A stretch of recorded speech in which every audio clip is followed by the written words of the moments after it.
Okay.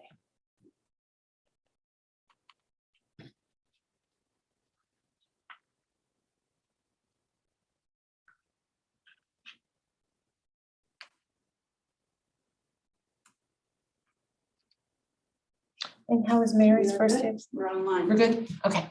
Excellent. Great. So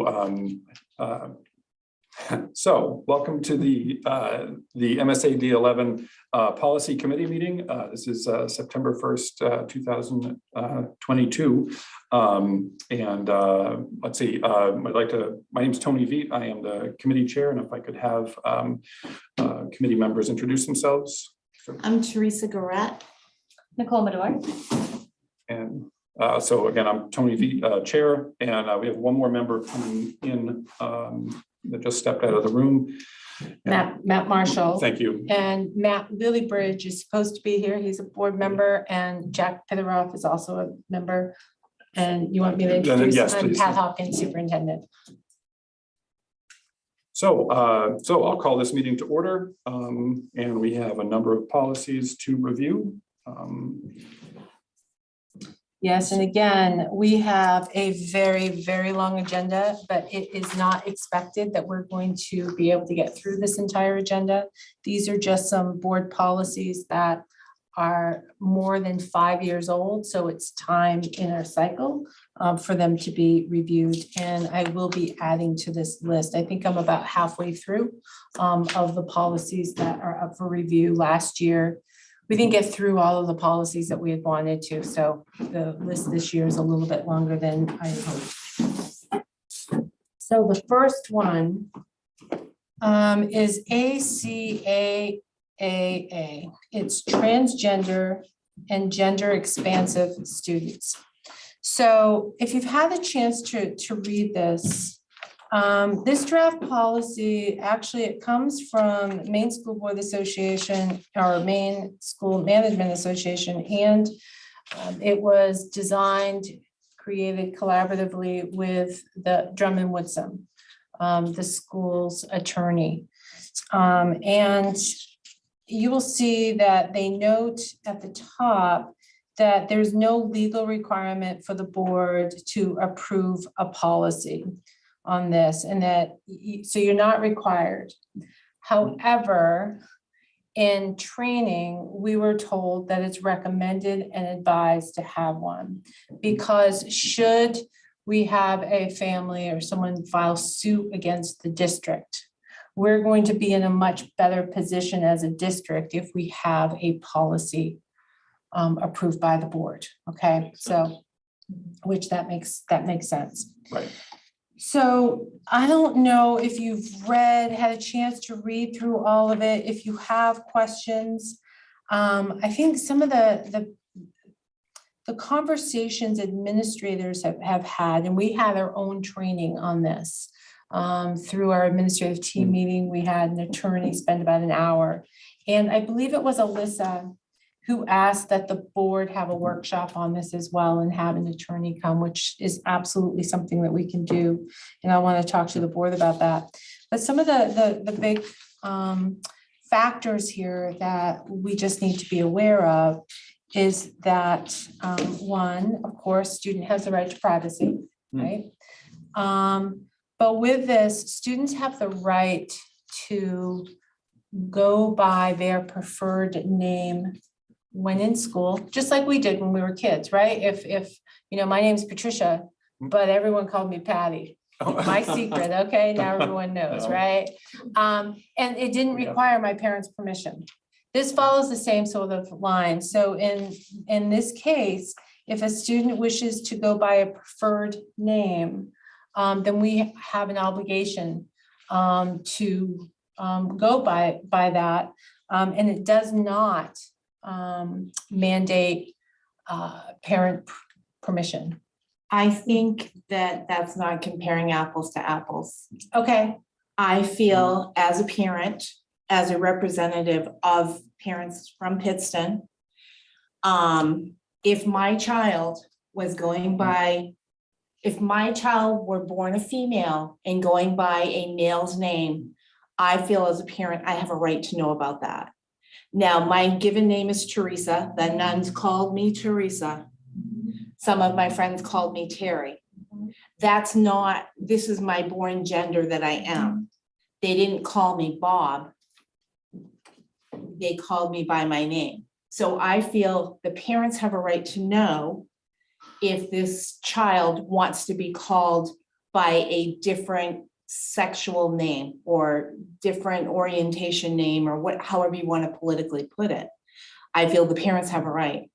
So I feel that the school's getting a little bit too involved with sex and sexual orientation. I think that's more of a private thing that needs not always to be addressed at school. I don't know, I'd probably, it wouldn't go over good in my home. And I hear you, administrators, we've had a lot of conversations about this, and there is concern about not notifying parents. Legally, we are required to call a student by their preferred name. And if they do not wish for their parents to know, we do not have the right to just notify the parents. Now, let me, That's can I finish on a little bit? So that's law. However, parents always have the right to student records, right? Legally, you have the right Yeah, to I did student read that. records. So if a student wants to go by a different preferred name, and that name ends up going on the records, then parents are going to know. Parents will find out that way. So as it's stated in here, in terms of kind of guidance, schools have a responsibility, I believe, and whether it's a social worker, counselor, administrator, to make sure that students understand that while they may not want their parent to know, their parent has access to their records. So let's kind of talk about that, right? Yeah, because so I feel that's being dishonest with a parent. It's keeping a secret from the parent who the child is a minor, who the parent is 100% responsible for, a minor. I don't agree with that. I think it's completely. So we have a law that we have to follow. So Teresa, I mean, I hear you, and we talk about these things administratively, and there's also a feeling like, well, how do you not let parents know, especially when you're talking about, say, elementary kids, right? Versus maybe a 17-year-old. But legally, we're not able to. But part of our job will be to have some conversations with students to help them understand the importance of folding their family in. So report card, for example, or progress reports, if a student wants to be called Jack. Correct. Or Danny or whatever, or Jill. That name is on that would be on that report card, so their parents would see it when they There is the potential that would happen, yes. There is that potential. And do you know, Pat, offhand, LD, what number is this law? And was it recently passed? This is actually, do you know, I don't know if there's a specific LD. Oh, on the back, there's a legal reference on this. Yeah. No, not Oh, on the that back of this one. I mean, frankly, to me, it's really no issue as far as I'm concerned. Most parents know anyway, if a student wants to be, if they're engaged enough with their child, that they know. So I don't think this is going to be a remotely an issue in our district, or really, I don't know if it's an issue anywhere. I just feel it's a dishonor to the parent. That's how I feel. I mean, being a taxpayer, we pay a lot of taxes. Yeah, but I look at it from the perspective, is it really our issue to deal with? If the student wants to be called by a certain name, fine. Call me Fine, but Maddie. I just think the parent should know. And then maybe go into counseling, and the child, it would open the door for the child to say, I was fortunate. I would be able to have these conversations with my children. Thank God. However, for the parents that aren't, I would hope that we would push them more in a direction to get into family counseling, so that the child would feel that they could have that discussion with the parent and not keep it from the parent. And of course, we cannot force counseling. We Right, always true. suggest that and recommend that, that's a family decision. That is so out of bounds as far as I'm concerned with what we do and what our responsibilities are as it relates to what the family dynamic is. Okay, I mean, So You if see you my wanna point? go there, we're about education, we're not about sexual orientation. I understand, I get it, but what I understand exactly what you're saying. Mhm. But I think we need to be focused on things that are at the 15,000 foot level most of the time, and that is way down like at the 500. In your opinion, my opinion as a Christian, it's not. Not bringing religion in, but trying not to bring sex in either, because we're bringing sex into school. Why? And so from my perspective, it's our responsibility to follow the law, right? And so that's what this document does. It provides us the guidelines that we need to adhere to so that we don't get the district in a lawsuit, right? So I support making this a policy, adopting it as a policy based on the attorney's advice that if you don't, and then we find that we're in litigation, it's just gonna be potentially more detrimental, more costly to the school district if we don't show that we have a policy and what you support in terms of protecting the rights of the students. So. Right. And you know what, the well-being of the student is our primary concern, not the parents. Mhm. It's the way it is. Absolutely. And it does say, right, that, again, that risks and benefits piece or whatever, that the school cannot keep the change a secret. Like, so we're not keeping secrets in that sense. And that might be an opportunity to have that conversation with the family or, through the guidance counselor, the social worker, school counselor.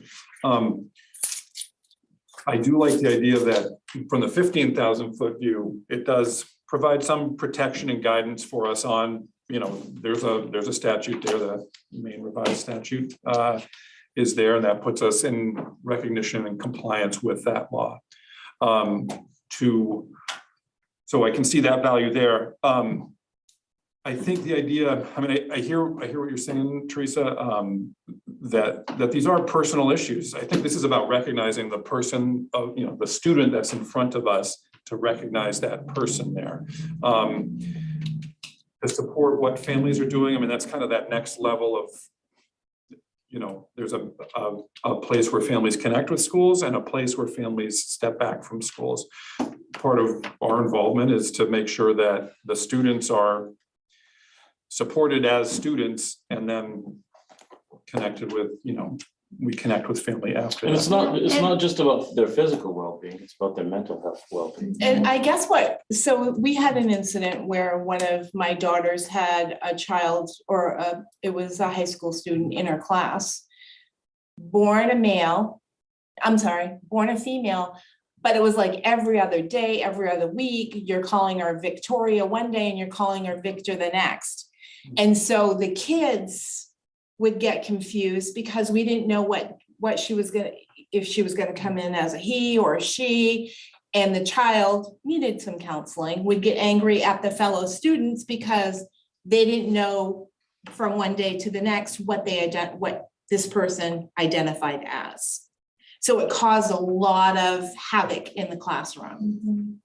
And that can be a challenge. It absolutely can be a challenge for us when you have students that will occasionally, they will change their name. I don't know if it will be on a daily basis, but we have had students who have shifted their identity and what they want people called.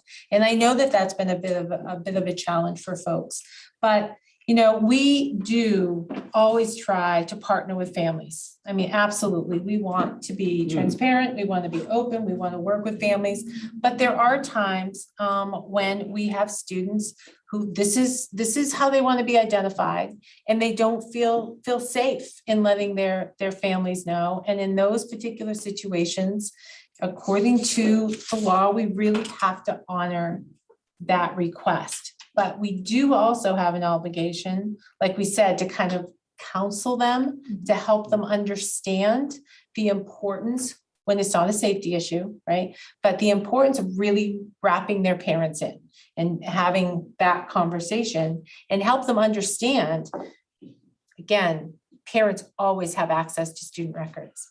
And so it would be better that they have a conversation with their parents and be at the table and have a conversation versus having a parent receive a record and find out that way. The other dynamic is though, if it's that we really need to concern ourselves with and maybe even make it part of the policy if we can come up with something. If that type of behavior or whatever you want to call it, whether it's like the flip-flop of Victor one day, Victoria, if it's causing a detriment to good order and discipline in the classroom and it's causing other students concern, how would we deal with that at that point? I mean, is it a hands-off issue and we just don't deal with it? Because I'll be honest with you, it's not just a gender issue these days. It's some people identify as a cat. I work with people in Bath that we've got rabbits down at the IW. My answer to that- I mean, you probably heard of it before. There's a cat in Monmouth Academy. My answer to that is cats don't go to school. That's my answer. Go home and take your cat nap. When you identify as a human, come to school. We're probably getting off the beaten path, but We my are. point would be, Because that's not- bringing that up is it's just not a gender issue. That It's, every child in MSAD11 has a right to an education regardless. Right, and I agree with you, Terry, and I agree with what Matt is saying too, and I don't disagree with some language, but I guess my thought is as soon as a teacher or a guidance counselor or somebody starts to see that my child's social well-being, mental well-being, academic well-being is being adversely affected by something that they're doing for themselves or others, then that's when I want to know. Just a courtesy call, we have some concerns, we've seen some things we're not sure of. And that's sort of what I expect from our teachers. If my kid wants to be called Scooby-Doo, I'm not worried about it, but as soon as their well-being it starts to be, because they're with them a lot more than me, quite honestly. So they're gonna see trends over time for worse or for better. And when things start to go downward or in a direction that they're not expecting, as a parent, that's when I want to be notified. But I'm not worried about this policy as is. I agree with what Matt said earlier. I don't think it's gonna be a big deal, quite frankly. Sorry, I'm late. I assume we're talking about the transgender and gender expansive thinking. Okay, so I also agree with Matt, and the good order and discipline is always a good argument. I'm assuming that the 6 pages of the policy that we have was pretty much cut and pasted from main statutory type law. So it's not a district. We want it to be a adopted district policy, but it's not what Pat thought should be good to throw a line in here or there type of thing. Correct. That being the big picture. But again, and I've scanned through these things, everything, but I know other people would have far greater attention to detail than I would. But I think the inclusion of, yes, the key phrase, and as I came walking in, was we're here to benefit all students. So if a student wants to identify one way or the other, more power to them. But the caveat is if it's causing chaos to the other 30 or 20 who are in that classroom, then it needs to be addressed, either with the parents, the guidance counselors, social workers, all that other stuff. And it may be in here hidden that I didn't see. To me, it just looks like it identifies what Just the it all names, what they entails. refer to as. Well, part of it was we don't tell parents. Well, I mean, and That's what I have. The statute is the student can request that the parents not be notified. And part of that is, and my wife will say, she would leave the house dressed one way and go into school and pull out the ultra tiny mini dress that, she wanted to wear. As a It's a student. little, as a student, yes, And, not now.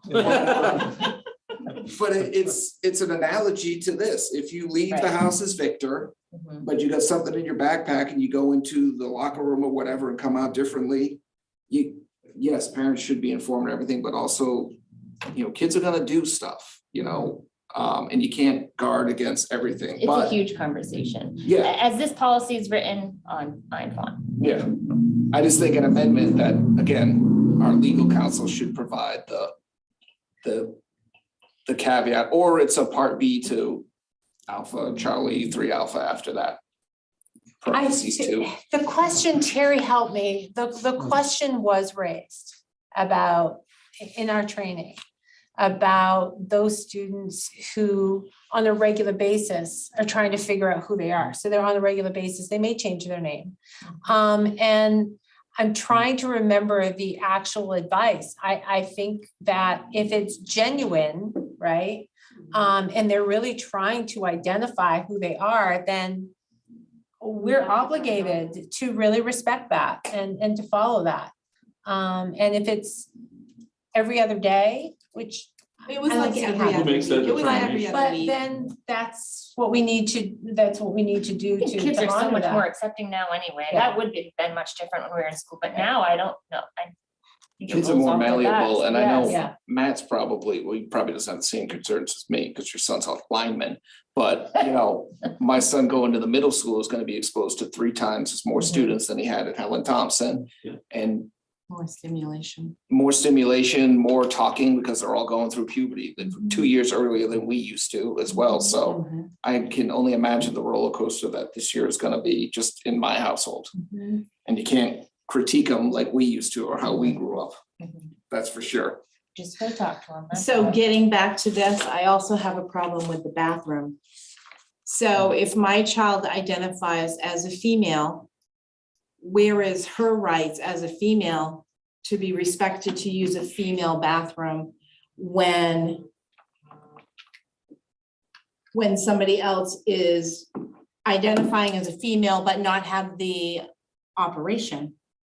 So I think there's an issue with that. And there has been sexual assaults taking place in other schools in other states with a male going into a girl's bathroom, a girl getting raped. There's a lot of issues with that. I'm looking at the people that identify with their birth gender. That's what I'm looking out for right now. Where is their identity being, how is their identity being, I don't know, sanctified or? So we have talked as a district quite some time ago about the desire to have more single-use bathrooms for everyone. And we haven't because of the age of our facilities, the cost of upgrading. So that is something to consider. What we do have an obligation to do is to protect all of our students. And so if there is a student who doesn't feel comfortable, then I would expect the same thing, that they would reach out to their building administration, their parents could reach out to their building administration and talk about coming up with an alternative location. But legally, they have a student who is born male, identifies female, they have the legal right to use a female bathroom. Period. I have not heard of any instances, and I'm not disputing, I just haven't heard There of was- any there was a instances few. where there has been an issue with a female student being raped. I haven't seen that, but we have had students for quite some time now in our district. And we've had to follow who have who identify in a gender in which they were not born with. And we work with the family or the student on an individual basis, and we have not had an issue. It has not been a problem. You're our affirmative action officer, Terry, so you would know if there was an issue. Have you heard of any? None reported to me. Okay. Well, and with that said, in that particular section of this policy, would it also be true that if a student felt uncomfortable that a transgender student was using their bathroom, that other student could request private facilities so that he or she doesn't Correct, and that's, I'm sorry, I didn't say that as clearly, but that's No, exactly what good. I was trying to say. That I took that from you. Yeah, okay. Yeah. We're being recorded, right? Yes. The key phrase being, I think, is, and I'm sure Matt would understand this, is if we can address all of whatever potential issues may arise at the lowest level first, not just come in here, you know, for the public forum and then blast you, because obviously it's all your fault, as opposed to starting Who, with the- Tony's fault? Yeah. Tony. And just so that, you know, a lot of things can be not fixed or at least accommodated with a conversation with the building administrator or the teacher Mhm. or the students and parents themselves. You know, you don't have to come, you know, you can come, obviously, allow public comment and everything, but I would hope that that's the last stop, because you've been blown off at every level, which wouldn't happen in this district, but that would be the only reason I would think that you would come to rip someone's face off in And this venue. I Mine is the appreciate, law is the law. and I would say, Matt, we have a number of students, families, who are, the new term is gender expansive students. We do have them, and we've had them for a number of years. And we have students that identify as early as elementary school. And our administrators and our staff have worked very closely with those families and with those students. So I have never had a complaint reach my desk about the fact that our staff, our administration is not being sensitive and not working with the families. I've never had a single complaint. That's why I was Yeah. sarcasm saying. How difficult would it be for us to take a couple stalls and make that as a Single. non-gender bathroom? Is that what you would just call it? It Still have depends, Different entrances and different places to wash your hands and all that other stuff. It's not it just really the stalls. varies depending upon the building and the space. One of our biggest challenges is the high school. In the high school locker rooms, we still have gang bathrooms in the boys' locker room. And maybe even in the girls' locker room. So we've talked about the fact that that needs to be completely remodeled so that students can feel safe by having their own stall. Now, that's for any student. I don't think nowadays I would want to go into a gang shower. And a lot of people Something wouldn't, vivid, right? yeah. People wouldn't. Been They there, want done their that. privacy. I So never did. that is something Didn't have much that, choice. as a district that we may want to look at. So I do wanna a look lot of this boils down to this, personal behavior. And it boils down to respecting others. If you want me to respect you as a transgender person, then you should respect me. The respect comes back the same way. And obviously within this district, from what you're saying, Pat, you haven't had any complaints. People in this district and staff were doing it right. This is just something to really cover our six, and it's the law.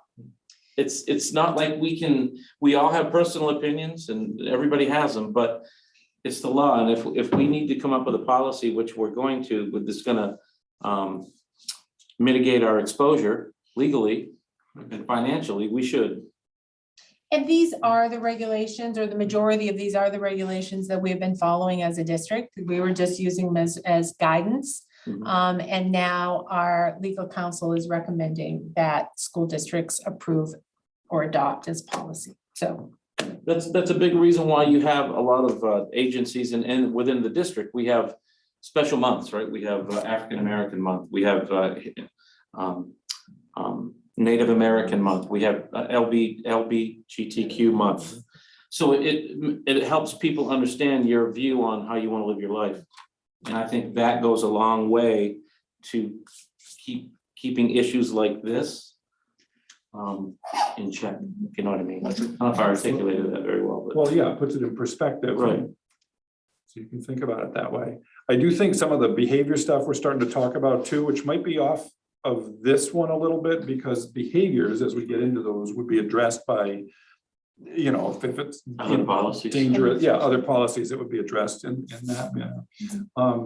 I think certainly the idea that if there's confusion in the, the student body or the class or whatever, that's an opportunity for a conversation. Certainly could be part of the conversation if a student does want to be identified in a different way. How is that going to be addressed with peers? Because they may talk too. So there are other conversations to be had there. But the behavior piece itself seems like, that's addressed under other policies. Bullying policy yeah. and everything else that we have a legal obligation Yes, that's a to good point, to Tony, address. thank you. But the bullying is like a umbrella for all bullying, Correct. correct? Yeah. Yeah, Okay, Dare I ask, No, this is, sorry. we're not talking sports, the sports, this mentions sports, I was That just trying would to be- reread it. that would be managed, I think it says in here, that actually would fall to the main principals association. That's what I It was is on figuring. page 5, under 6, participation in interscholastic activities will be addressed in accordance with current main principals association guidelines and procedures. So we would just wouldn't need to follow worry about whatever it is that they are. And do we know what they are, or we don't even know that? It would depend upon the sport, so I don't know. Well, just with what happened in swimming this past season, I would assume it would come to the forefront at some point. It could very well, but we would certainly look to the main principals association, whatever guidelines they have, and just follow them. suit. It's like Matt said, it's a law. Yes, yes, it is. We're not the creators of it, we are just the. You gotta figure it out. And- Pandemic stuff. And again, I do think that it would benefit the board to have a board workshop, to have an attorney from Drummond Woodsum come here and talk about the law and give you an opportunity to ask a lot of your questions, that it be recorded so that members of the public who aren't at the workshop have an opportunity to hear directly from the attorney. I think that's a wonderful idea. yeah. Bring it up for the 50-year plan. 10-year. I think We're it's not a- doing the I 50. think at that meeting, though, it would be very important to have a, what do they call it? Not a mediator, but A somebody to facilitator? facilitate it, right, to facilitate. I just think it would be good to have, Timekeep. yes, and to make sure people I know what you mean. don't, you know what I'm saying? It's Well, hard. it would be a board workshop, Less tangential, Say so, again? going off on tangents. Right, have a I don't know if it would be appropriate to have a facilitator there, but it would be, I think it would be helpful to have somebody there that keeps everybody on topic and a stopwatch, if you will, Mhm. because I just think it would be important. Because it is an extremely hot topic. yeah, it absolutely is. Mhm. Okay, awesome. All right, In this, on page 2 of 3, board members as volunteers. Is that by law? 2 of 3. 2 Yeah. of 3. So- We're on the It page. says, Yeah, because there's 6. yeah, I'm on page 2. Oh, I'm sorry. Never mind. We're not there yet. You know, when you sometimes just do a little swipe and it goes, that's what we do. Mhm. Okay. Oh, all right, Could so, we recap?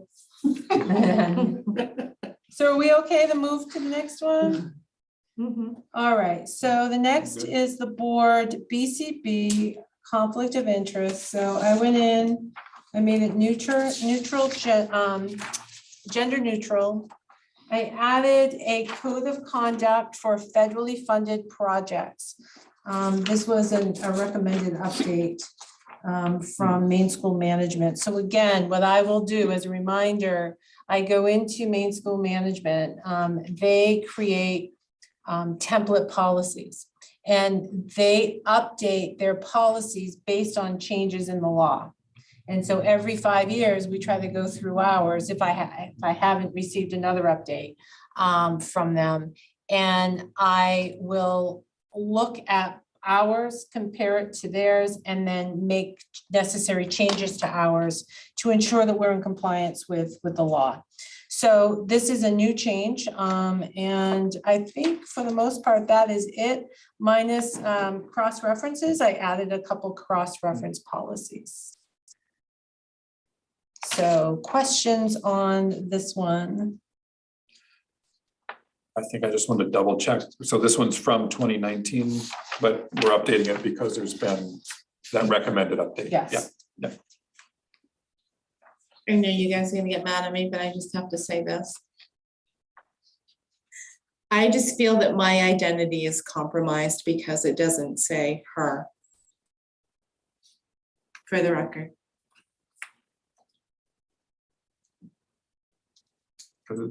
Because of the they, them. Yeah, because I identify as a mother, a wife, a woman, a grandmother, a she.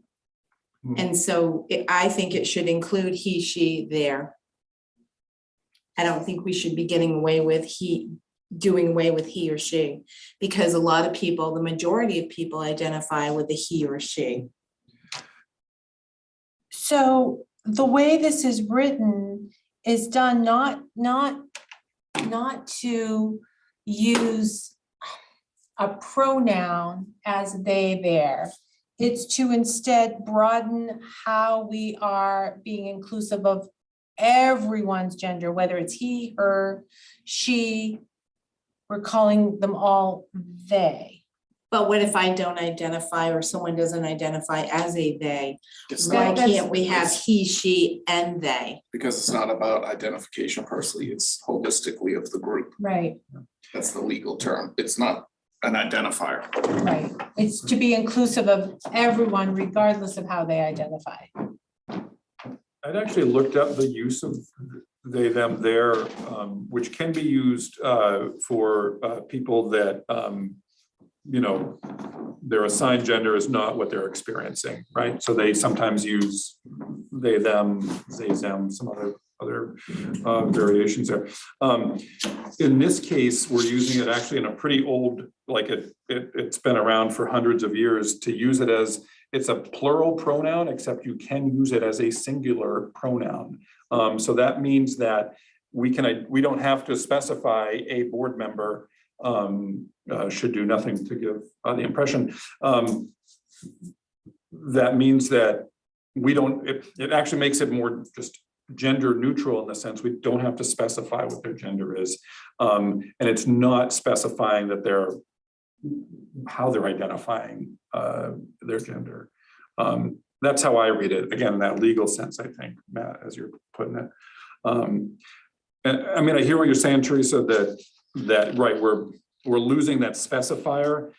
I think the point here is that we don't need the specifier. We can keep it neutral. And that's what the they, them, their does. And frankly, that's what our attorneys have told us we should do, right? When it comes to rewriting policies. They have not advised us They haven't? one way or the other, no, but that is become common practice to be more inclusive.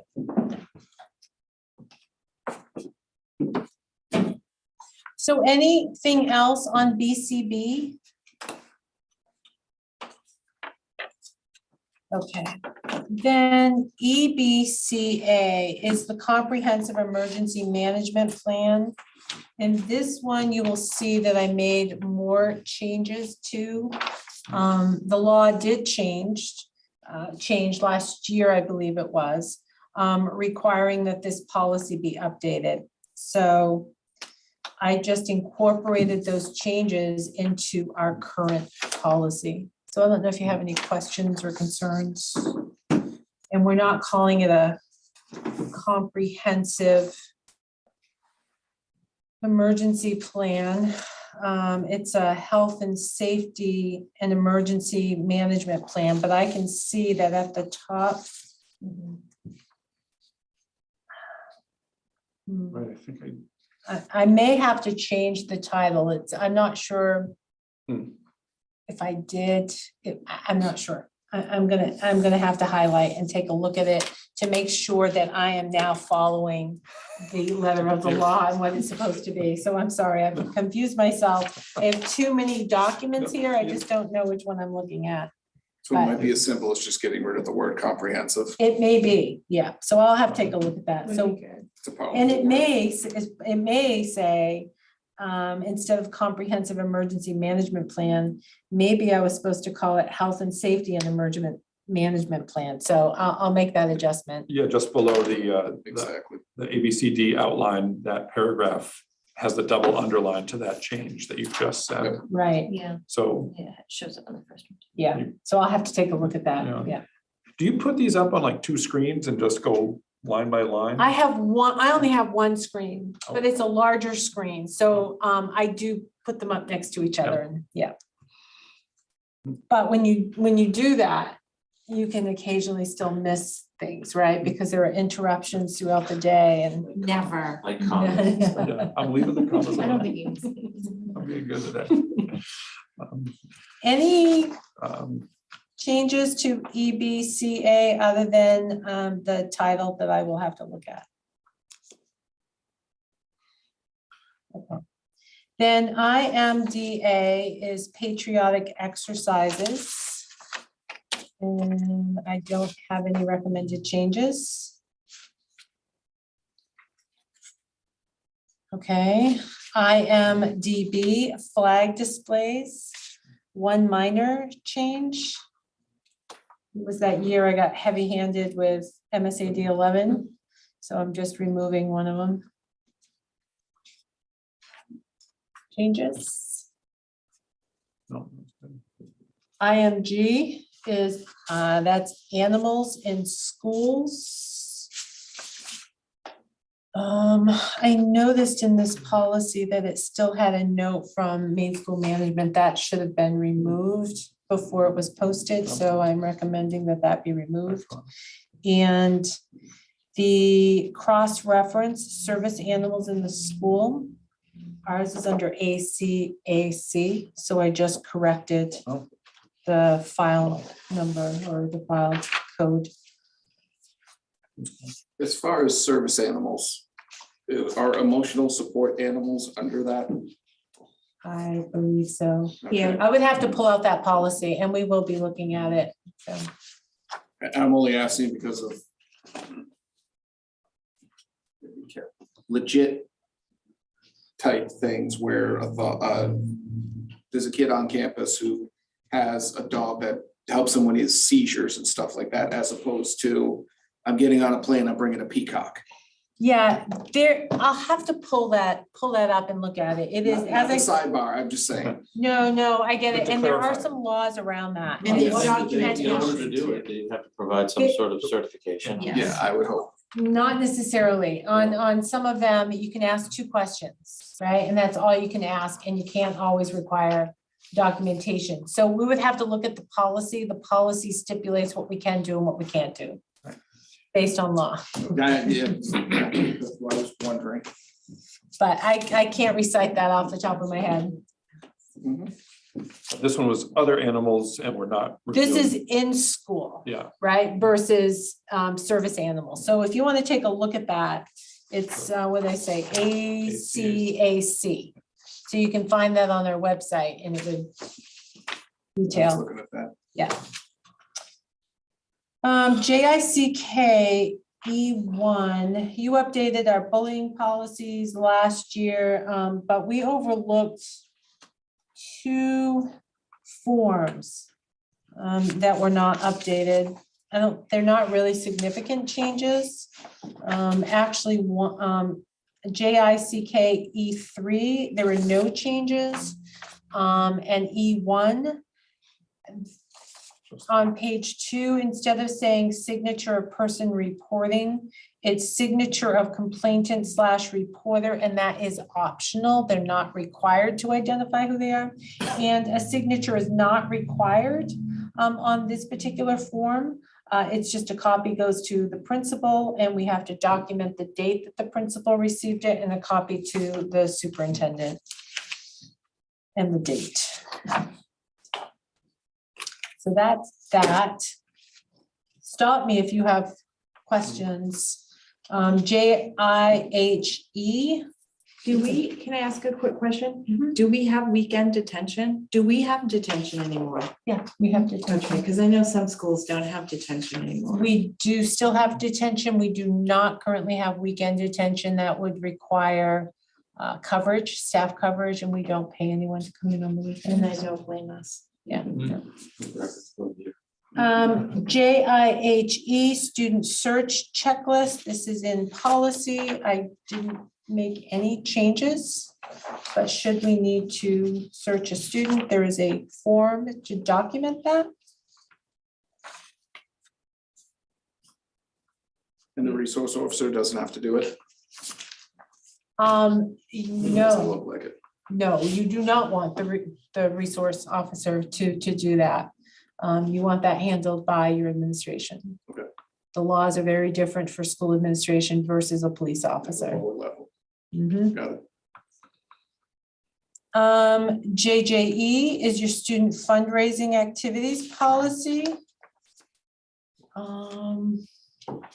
I just wanted to clarify something on A1. It says must be approved by principal and superintendent, which is new.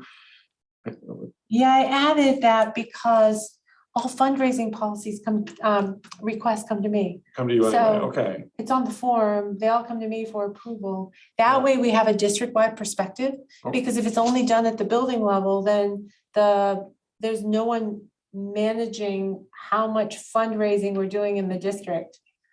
So Yeah, it okay. comes to my level. And I only brought it up, just if it's gonna swamp you or whatever, let's, find a way to manage that time or whatever, but if it's coming to you already, It's already, yeah. yeah, okay.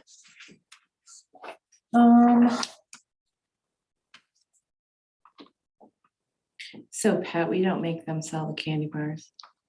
You what? We don't make them sell candy bars.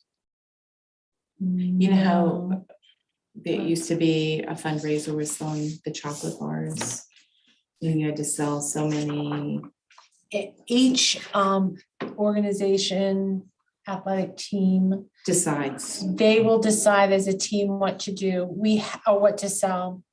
We have to be careful in terms of selling candy, because you also have a policy, Healthy food. competitive foods, Yeah. right? And you can't sell any food that competes with our food service program. That's a federal law. So we can't have students selling candy during the school day, because that would compete with our food service program. That makes sense. Yep. Yeah, so we're careful. So occasionally I will see that and I'll have to deny those requests, or I have to clarify things can only be sold after school. Okay, so it is 6:26. If we're all set with JJE, we could call that our last Okay. one for Is tonight. that, But I would like to have, or you need to have a motion to recommend all of those policies to the board for a first and then second reading. so, I'm sorry. I'm happy to make that motion. Nicole's got the motion, Matt Woodbridge with the second. Thank you so much. And any further discussion? And, all right, all in favor? Awesome, thank you. All right, and so we are adjourning at 6:27. Okay, That went super fast. it did go by fast. The administrator's not coming? The administrators are not